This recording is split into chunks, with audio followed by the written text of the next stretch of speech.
Telangana Congress committee के सदर महेश कुमार गौड़ ने कहा कि साबिक वजीर-ए-आज़म इंदिरा गांधी वो पहली वजीर-ए-आज़म थी जिन्होंने कबायली तांडाओं और आबादियों को तकसीम करते हुए भारत में कबायलियों की फलाह बहबूद की बुनियाद रखी। उन्होंने आदिवासी ट्रेनिंग क्लासेस प्रोग्राम से खिताब करते हुए कहा कि कांग्रेस पार्टी ने हमेशा कबायली तबकात को मुस्तहकम करने और उनकी तरक्की के लिए इमदाद व बहबूदी स्कीमें फराहम की हैं। महेश कुमार गौड़ ने कहा कि इंदिरा गांधी ने जमीन की हदबंदी कानून मुतारफ करवाया, जिसके तहत कबायली तबकात को जमीन का हक हासिल हुआ और इस कानून पर मुकम्मल अमल दरामद साबिक वज़ीर-ए-आज़म पीवी नरसिम्हा राव के दौरे हुकूमत में मुमकिन हुआ। उन्होंने बताया कि कांग्रेस की जानिब से कबायली फलाह व बहबूद की तरक्की के लिए कवानीन में मुसलसिल तरामीम की गई।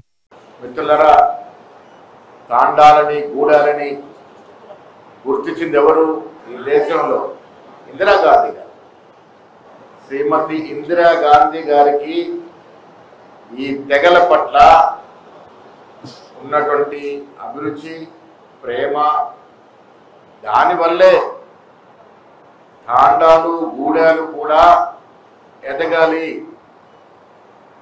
వాటి కూడా పట్టణ స్థాయి సౌకర్యాలు ఉండాలి అనేటువంటి తపన పడ్డ మహానాయకురాలు శ్రీమతి ఇందిరా గాంధీ గారు. ఆదివాసుల్ని దృష్టిలో పెట్టుకునే జమీందారుల నుండి భూములు లాక్కొని సీలింగ్ యాక్ట్ తీసుకొచ్చిన ఘనత కూడా శ్రీమతి ఇందిరా గాంధీ గారిది.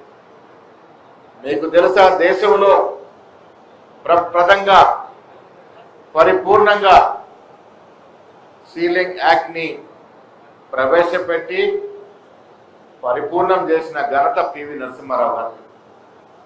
వారి కారణంగానే వేలాది ఎకరాలు ఉన్నటువంటి జమీందారులు ఆ భూములు ఇవ్వక తప్పక ఆదివాసీలకి, ఎస్సీలకి, బీసీలకి, మైనారిటీలకి ఆ భూములు పంచడం జరిగింది. మిత్రులు, ట్రైనింగ్ క్యాంప్ జరుపుకుంటూ ఉన్నారు. మీకు చాలా తెలియాలి. మీకు తెలియకుండానే మీకు చాలా అపారమైన హక్కులు ఉన్నాయి. వాటి గురించి అవగాహన కావాలి. భారత రాజ్యాంగం ఇచ్చినటువంటి హక్కులు ఆ తర్వాత ఎన్నో మార్లు సవరణలు చేసి శ్రీమతి ఇందిరా గాంధీ మొదలుకొని మొన్న మన్మోహన్ సింగ్ వరకు సవరణలు చేసి మీకు ఎన్నో హక్కులు కలగజేయడం జరిగింది. చాలా మంది ట్రైబల్స్ తెలియదు, మీకున్న హక్కుల గురించి మీకు తెలియదు. అపారమైనటువంటి రాజ్యాంగ హక్కులు ఉన్నాయి, వాటిని వినియోగం చేసుకోవాలి. ఆ దశగానే బెల్లయ్య నాయక్ గారు ఈ కార్యక్రమాన్ని నిర్వహిస్తూ ఉన్నారు.